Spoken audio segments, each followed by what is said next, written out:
Oke, so welcome back to my channel. Jadi di video kali ini kita belajar mengenai istilah-istilah dari cryptocurrency. Yang pertama yaitu cryptocurrency sendiri, yaitu adalah mata uang digital yang menggunakan teknologi enkripsi untuk mengamankan transaksi dan mengontrol penciptaan unit-unit baru. Kemudian blockchain. Blockchain adalah teknologi yang mendasari cryptocurrency. Jadi di sini kita menggunakan blockchain untuk melakukan segala aktivitas seperti transaksi dan lain sebagainya. Kemudian altcoin.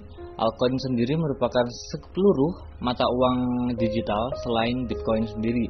Ada ETH, ada BNB dan lain sebagainya. Kemudian istilah pump. Istilah pump itu kita gunakan ketika ada suatu token atau koin yang harganya naik. Kemudian istilah dump, sebaliknya dari istilah pump, yaitu ketika suatu token atau koin itu harganya mulai menurun. Kemudian fooder.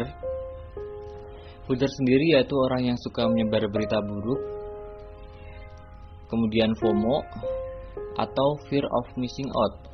Di sini biasanya digunakan ketika orang mulai ragu untuk membeli suatu koin karena takut ketinggalan tren. Jadi kita takut untuk membeli suatu koin, misal BNB naik tinggi, dan kita takut untuk membeli BNB karena ada kemungkinan bahwa orang yang membeli di harga bawah itu mau nge-sell koinnya, dan kita menjadi sangkuter begitu. Kemudian holder. Holder sendiri merupakan pemegang suatu koin. Biasanya holder ini memegang suatu koin itu dalam waktu yang lama. Oke, kemudian WNS atau wait and see. Wait and see sendiri merupakan kegiatan memantau dan menunggu pasar untuk melihat pergerakan selanjutnya. Nah, biasanya WNS ini digunakan ketika ada sebuah event seperti tapering dari Fed dan lain sebagainya yang akan berdampak besar pada market kripto.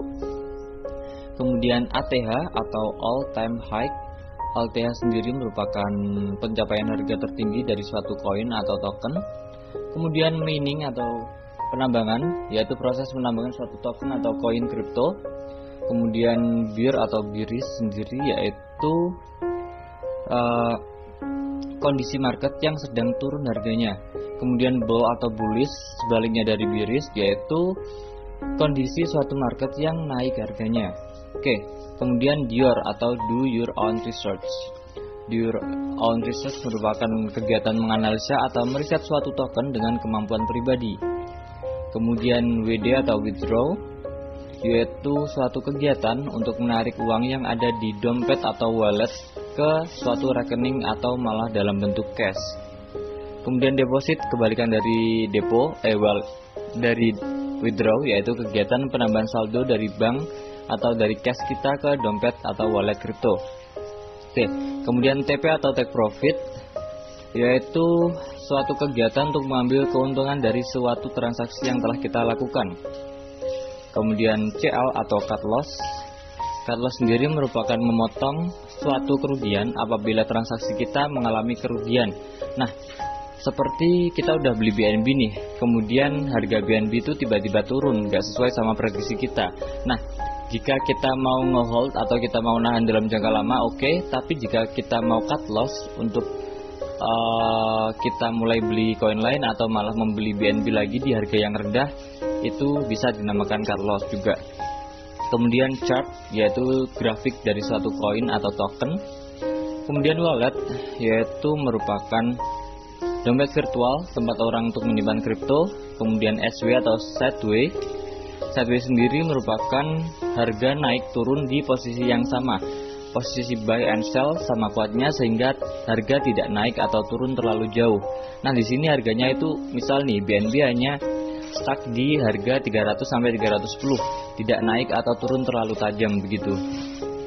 Kemudian rug pull, yaitu harga koin yang turun tajam karena berbagai faktor, seperti koin yang mudah ditinggalin oleh developer yang lari, developer yang terkena masalah dan lain sebagainya. Kemudian arbitrase. Arbitrase sendiri merupakan kegiatan trading dengan memanfaatkan selisih harga antar exchange. Misal harga ETH di Binance itu hanya $1.000, kemudian di Bybit itu $1.200. Nah, kita bisa memindahkan ETH kita dari Binance ke Bybit untuk dijual. Nah, di situ kita dapat selisih harga $200 dalam waktu yang singkat.